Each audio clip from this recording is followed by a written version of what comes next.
कल्याणी देवी के हाथ में सामान के थैले थे।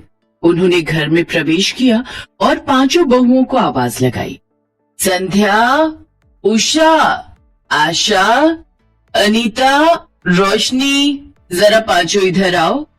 अपनी सास की आवाज पांचों ने सुन ली थी, पर पांचों अनसुना कर देती हैं। अरे पांचों कान में रुई डालकर बैठी हो, कितनी देर से आवाज लगा रही हूँ। जब पांचों बहुओं ने देखा कि उनकी सास का गुस्सा सातवें आसमान पर चढ़ने वाला है, तो वो पांचों भागी हुई आ गई। कितनी देर लगा दी आने में, कब से तुम सबको ये सामान देने के लिए बैठी हूँ। मुझे अभी मंदिर भी जाना है। कान खोलकर सुन लो, कुछ दिनों में होली का त्योहार आने वाला है। तुम्हारी बुआ सास की बेटी अंजू की पहली होली है, इसलिए वो सब हमारे घर ही आकर मनाएंगे। ननद जी ने बोला है कि मैं अपने मायके में ही अपनी बेटी की होली मनाऊंगी, इसलिए वो अंजू के साथ रहने आ रही हैं। सहारनपुर वाली बुआ जी अब तो गए काम से, वो तो। धीरे उषा धीरे। ठीक है अम्मा जी, आप समझा दो कैसे कैसे करना है। देखो, गुजिया, मठरी, समोसे, नमक पारे, शक्कर पारे तो बना ही लो। साथ में मटर की कचौड़ी, आलू की कचौड़ी और हाँ, दाल की कचौड़ी भी बना ही लेना। हो गई भाभी हम पांचों की होली। चलो हलवाइन बनने को तैयार हो जाओ। हाँ, अब एक हफ्ते तक बुआ जी के नखरे भी तो सहने हैं। सब बहुओं ने सामान के थैले हाथ में पकड़े और रसोई घर में जाकर बतियाने लगी। संध्या भाभी, अम्मा जी तो हमेशा ही हमें होली आने पर काम में लगा देती हैं। इतने ढेरों पकवान बना बना कर तो कमर टूट जाती है। वही तो, बुआ जी आती हैं और ढेरों पकवान खा पी कर कुछ दिन आराम से विदा कर चली जाती हैं। और इस बार तो अंजू भी आ रही है, पता नहीं कितने दिन रुकेंगे ये लोग। कोई बात नहीं, अब अम्मा जी ने बोला है तो हमें करना तो पड़ेगा ही। त्योहार के मौके पर अब वो आ रही हैं तो मना भी नहीं कर सकते। एक काम करते हैं, हम लोग कल से ही पकवान बनाने शुरू कर देते हैं, क्योंकि गुजिया और मठरी समोसे बनाने में समय लग जाएगा। अगले हफ्ते ही तो हो रही है, रोजाना भी थोड़ा थोड़ा कुछ बनाएंगे, तब जाकर ही हफ्ते में बन पाएगा। सब बहुएं आपस में ऐसी बातें करते करते काम में लगी रही। अगले दिन से सब होली के पकवान बनाने में लग गई। उषा भाभी, देखना ये मावा सही भुन गया है गुजिया के लिए। हाँ, थोड़ा सा रह गया, हल्का सा और भून लो। अनीता, रोशनी, तुम दोनों कचौड़ी का मसाला बना लो, तब तक मैं गुजिया भर लेती हूँ। बहुत बढ़िया, कितना अच्छा लग रहा है। मेरी बहुएं होली के पकवान बनाने में लगी हुई हैं। जरा गुजिया को अच्छे से तल लेना, कच्ची ना रह जाए। कल सुबह ही तुम्हारी बुआ जी और अंजू आ जाएंगे। कल? पर माँ जी, होलिका दहन तो परसों है। बुआ जी कल आ रही हैं।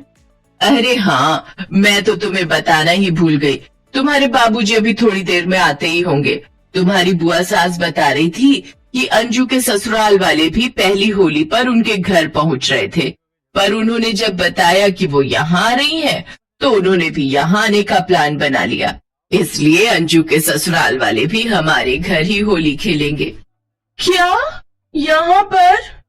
अपनी सास की बात सुनकर पांचों बहुएं दंग रह जाती हैं, क्योंकि अभी तक तो बुआ जी और उनकी बेटी ही आ रही थी, पर अब अंजू के ससुराल वाले भी आने वाले हैं।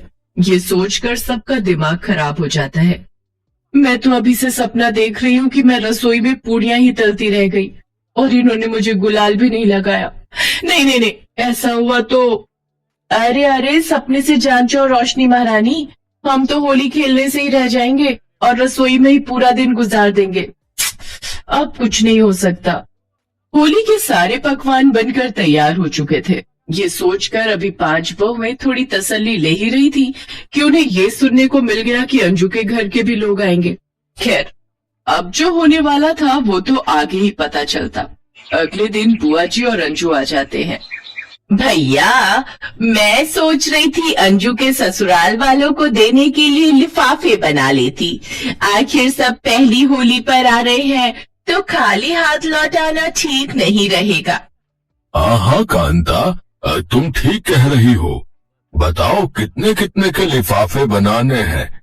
एक काम करो रवि बेटा, तुम आलोक, नीरज, बाकी धीरज और अजय कहाँ हैं? बाबूजी, धीरज और अजय होली के गुलाल और रंग खरीदने गए हैं। अब कोई नहीं, धीरज और अजय भी थोड़ी देर में आ ही जाएंगे। फिर ये पांचों मिलकर लिफाफे बना देंगे। कम से कम 1100 तो दे ही दे भैया। क्यों भाभी, ठीक रहेगा ना? हाँ हाँ बिल्कुल ननद जी। ठीक है बहन, मैं लिफाफे बनवा लेता हूँ। उस समय देख लेंगे जिसको जैसे देना होगा। मम्मी, मेरे ससुराल वालों को ड्राई फ्रूट वाले दही भल्ले बहुत पसंद है, और साथ में हरी चटनी और इमली की चटनी भी अगर खजूर डालकर उनको परोस देंगे तो बहुत खुश होंगे वो लोग भी। मैंने सोचा आपको बता दूं। अरे तुम क्यों चिंता करती हो बेटी, तुम जैसे ननद जी की बेटी हो वैसे इस घर की भी बेटी हो। मैं अभी बहुओं से कह देती हूँ, वो तैयारी कर लेंगी। उन लोगों ने तो कल शाम को आना है ना। बहुओं जरा इधर आओ।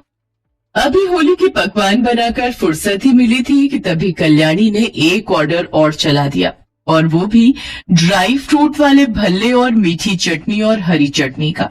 सब बहुओं ने मिलकर बढ़िया से दही भल्ले तैयार किए। अंजू के ससुराल वाले बहुत ही चटोरे स्वभाव के थे। वो तो मिनटों में ही सारे पकवान गपागप खा रहे थे। बहुत ही स्वादिष्ट भल्ले, पापड़ी, गुजिया, समोसे, आहा, और बाकी पकवान सचमुच खाने में बहुत ही बढ़िया है। यहाँ कोई प्रसिद्ध हलवाई की दुकान से मंगवाए होंगे आपने। कल्याणी जितनी देर में कुछ कहती उतनी देर में अंजू बोल पड़ी। सासू माँ, ये सारे पकवान मेरी भाभीयों ने बनाए हैं। जब से मामी जी के घर मेरी प्यारी पांचों भाभियां आई हैं, तब से त्योहारों की रौनक ही बढ़ गई है। होली, दिवाली, तीज, दशहरा, जितने भी त्योहार हैं, भाभियां खुद से ही बहुत स्वादिष्ट पकवान बनाती हैं। अंजू बिल्कुल सही कह रही है बहन जी। कल्याणी भाभी की पांचों बहुओं के आ जाने से यहाँ ऐसा लगता है मानो अन्नपूर्णा का वास है।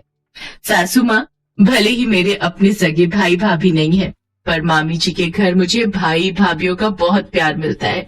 मेरी भाभियां लाखों में एक हैं। वो तो मैं देख ही रही हूँ, जितनी खातिरदारी इन लोगों ने हमारी की है। सचमुच दिल खुश हो गया। आज बुआ जी और अंजू के मुंह से अपनी इतनी तारीफ सुनकर बहुएं खुशी से फूली नहीं समाती। कल तक जो बुआ जी और अंजू के आने पर ज्यादा काम को लेकर परेशान हो रही थी, आज वही बुआ जी और अंजू उनका मान सम्मान बढ़ा रही थी। उसके बाद परिवार के सब लोग मिलकर गुलाल और रंगों की होली खेलते हैं। अंजू की पहली होली बहुत अच्छी होती है, जिसका श्रेय पांचों बहुओं को जाता है। अंजू के ससुराल वाले खुशी खुशी विदा होते हैं। होली के अगले दिन जाते जाते बुआ जी बहुओं के हाथ में शगुन के लिफाफे देती हैं। ननद जी, ये सब क्यों? ये ऐसे, अरे रहने दो ननद जी। भैया भाभी, मना मत करना। अंजू के पापा की तबीयत ठीक नहीं रहती है, जिस कारण वो तो साथ आ नहीं पाए, पर आप सबने अंजू के लिए इतना कुछ किया है। उसकी पहली होली पर उसके ससुराल वाले इतना खुश होकर गए हैं, इसीलिए ये मैं अपनी इच्छा से बहुओं को होली का शगुन दे रही हूँ। उसके बाद बुआ जी पांचों बहुओं को शगुन का लिफाफा देती हैं और अंजू के साथ खुशी खुशी विदा होती हैं। उनके जाने के बाद जब बहुएं लिफाफा खोलकर देखती हैं तो हैरान रह जाती हैं। 2100 रुपए का शगुन! हाँ, हम सबके लिफाफों में 2100 रुपए का शगुन डालकर दिया है बुआ जी ने। अब ये कांता भी ना जबरदस्ती बहुओं को शगुन दे ही गई। मैं ननद जी को अच्छे से जानती हूँ, उनका दिल बहुत बड़ा है। उन्होंने अंजू के 1100 के लिफाफे आपसे जब बनवाए तो उन्हें याद रहा और बदले में बहाने से बहुओं को शगुन का लिफाफा दे दिया। वैसे कुछ भी कहो, हमारी पांचों बहुओं ने मेहनत से इतने ढेरों पकवान भी तो घर पर बनाए थे, उनका उपहार तो बनता ही है। क्यों ना हम भी अपनी बहुओं को होली का शगुन दे। हाँ, ये तो बात है। ये लो, सब बहुओं को 1100 रुपए शगुन के अपने हाथों से दे दो। अपने लिए घर में इतनी इज्जत और मान सम्मान देखकर पांचों बहुओं की आंखें खुशी से छलक उठती हैं।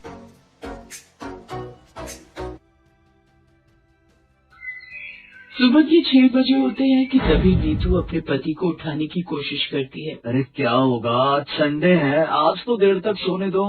अरे चलो उठ भी जाओ ना, अभी सभी घर वाले सो रहे हैं, उनके उठने से पहले हम जल्दी से कराते हैं। अरे क्या कराते हैं, तुम्हें जो करना है अकेले कराओ, लेकिन मुझे अभी सोने दो। क्यों टाइम वेस्ट कर रहे हो, जल्दी से चलो, नहीं तो सारा दिन लाइन में ही खड़े रह जाओगे। अरे जबरदस्ती है क्या, जब आ ही नहीं रही तो जाकर करूँगा क्या। अब तुम निकलो यहाँ से और मुझे सोने दो। ओहो, अगर इनके चक्कर में रही तो मैं भी पेट पकड़कर ही बैठी रह जाऊंगी। इसके बाद नीतू पेट पकड़ते हुए जल्दी से अपने कमरे से भागकर बाथरूम की ओर जाती है तो देखती है कि उसकी दोनों जेठानियाँ और छोटी देवरानी पहले से ही बाथरूम के बाहर खड़ी होती हैं। अरे यार, लेट हो गई, लगता है और जल्दी उठना चाहिए था। नीतू को देखकर उसकी देवरानी कहती है, आओ दीदी जल्दी से आकर लाइन में लग जाओ। पर अगर तुम सब बाहर हो तो फिर टॉयलेट में है कौन? और कौन होगा मम्मी जी के सिवा? नीतू जोर जोर से दरवाजा पीटते हुए कहती है, अरे मम्मी जी, आप कहीं सो तो नहीं गई? जल्दी से बाहर आ जाओ, यहाँ लाइन लगी पड़ी है। निधि ये कही नहीं होती है कि तभी शीला उनकी सास टॉयलेट से बाहर आती है। उसके बाहर आते ही मंशरी बहू नीतू पेट पकड़कर पीछे से भागते हुए आती है और लाइन तोड़कर टॉयलेट में घुस जाती है और झट से दरवाजा बंद कर देती है। ये सब देखकर बाकी सब हैरान रह जाती है। तभी सबसे बड़ी बहू राखी जोर जोर से दरवाजा पीटते हुए कहती है, अरे ओ नीतू की बच्ची, जल्दी से बाहर निकल, मेरा नंबर था, तू कहाँ से बीच में घुस गई? निकल निकल ना। अरे क्यों दरवाजा पीट रही है, उसको तोड़कर ही मानेगी क्या? और अब वो अंदर गई है तो पेट की गंदगी निकाल कर ही बाहर निकलेगी। और जब मैं अंदर थी तब भी तुम में से कोई दरवाजा पीट रहा था। तुम सब जानती हो ना, बुजुर्ग लोगों को कब्ज की शिकायत रहती है। अगर आपको कब्ज की शिकायत रहती है तो सुबह जल्दी उठकर फ्रेश हो जाया कीजिए। आपकी कब्ज के चक्कर में तो हम लोगों के पेट के बुलबुले उठने लग पड़ते हैं। ये सब बातें छोड़ो मम्मी जी, अब ये बताओ कि कब तक हम ऐसे ही एक टॉयलेट में जाते रहेंगे? उम्र भर ऐसे ही जाना होगा। क्या मतलब? मतलब ये कि शुक्र मनाओ तुम लोगों को एक टॉयलेट तो नसीब हुआ। हम तो अपने गांव में खुले में शौचालय जाते थे, और खुले में जो जाने का मजा है, ओए होए होए होए होए। इतना कहते ही शीला चुप हो जाती है। पर मम्मी जी, आपकी इतनी सारी बहुएं हैं, आपको 2 टॉयलेट तो बनवाने ही चाहिए ना। आई बड़ी 2 टॉयलेट वाली, ये घर है, कोई तेरे बाप का होटल नहीं जो 2-2 टॉयलेट चाहिए तुम्हें।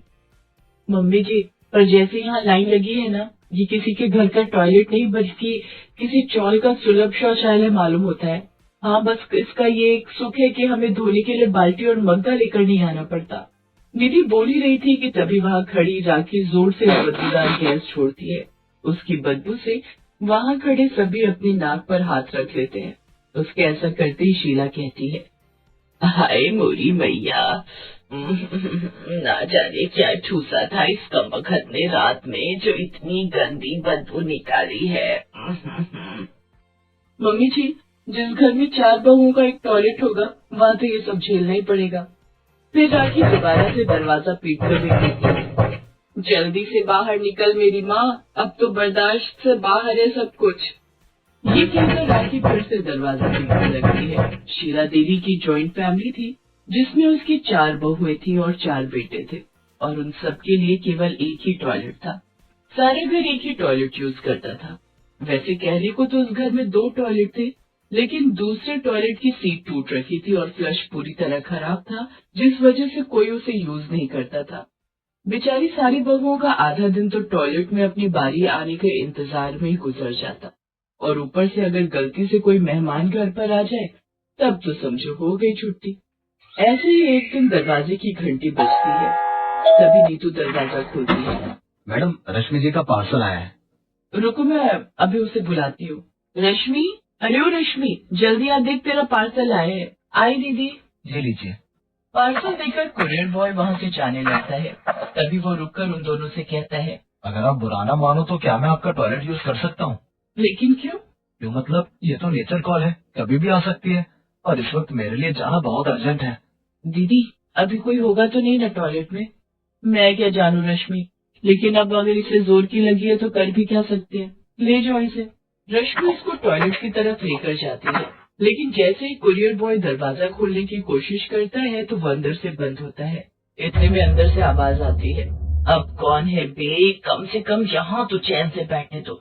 सुबह जाने नहीं देते, दिन में भी परेशान करके रखा है। अब तो जब तक कार्यक्रम पूरा नहीं होता मैं बाहर नहीं आऊंगी। अरे दीदी धीरे बोलो, अगर गलती से किसी ने सुन लिया तो क्या सोचेगा। सुनने दो, अगर कोई सुनता है तो कम से कम औरों को भी तो पता चले कि कैसी जालिम सास है हमारी, जो 4-4 बहुओं के लिए सिर्फ एक ही टॉयलेट रखा हुआ है। इसके बाद रश्मि उस आदमी से कहती है, जी माफ कीजिएगा लेकिन आपको थोड़ा वेट करना होगा। कोई बात नहीं जी, मुझे इनकी जितनी इमरजेंसी भी नहीं है। ये कहकर वो आदमी क्रॉस लेग करके खड़ा हो जाता है, लेकिन काफी देर इंतजार करने के बाद भी जब निधि बाहर नहीं आती तो वो आदमी जल्दी में वहाँ से निकलने लगता है कि तभी रश्मि पीछे से आवाज देते हुए कहती है, अरे रुकिए तो, कहाँ जा रहे हैं आप वो काम पूरा करके ही जाइए। नहीं करना मुझे कोई टॉयलेट, अगर मैं ऐसे ही वेट करता रहा तो मेरी पैंट यहीं गीली हो जाएगी। इससे तो अच्छा होगा मैं बस स्टैंड पर बने सुलभ शौचालय में चला जाऊं। ये कहकर वो आदमी वहाँ से भागता हुआ चला जाता है। रश्मि अपना सर पकड़कर बैठ जाती है।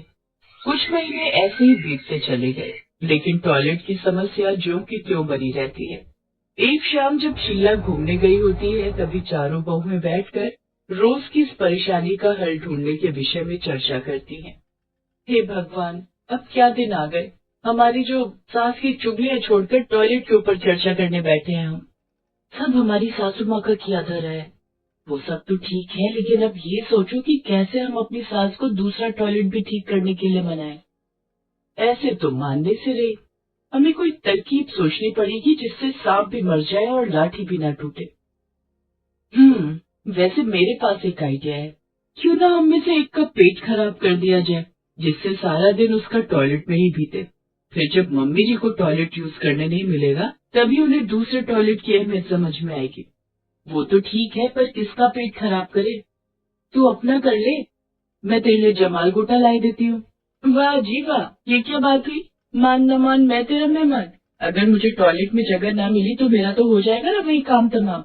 ऐसा करो, आपका आइडिया है, आप पर ही आजमा कर देखते हैं इसे। ना बाबा ना, ओहो, हम सब क्यों अपना पेट खराब करें? जिसकी वजह से ये परेशानी हो रही है उन्हीं का खराब करते हैं। अभी तो सास होने का फायदा उठाकर वो हमसे पहले टॉयलेट चली जाती हैं। हाँ, ये अच्छा आइडिया है। यही। उसी शाम अपने प्लान के अनुसार वो चारों अपनी सास के खाने में जमाल गोटा मिला देती है। कुछ देर से शीला के पेट में गड़बड़ शुरू हो जाती है और वो भागते हुए टॉयलेट की तरफ जाने लगती है, लेकिन तभी रश्मि झट से टॉयलेट में जाकर अंदर से दरवाजा बंद कर लेती है।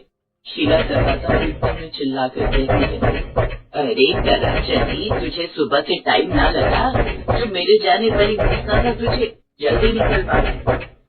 कुछ देर में रश्मि बाहर आती है, तभी शीला झट से अंदर जाकर फ्रेश होती है और पसीना पोंछते हुए बाहर आती है।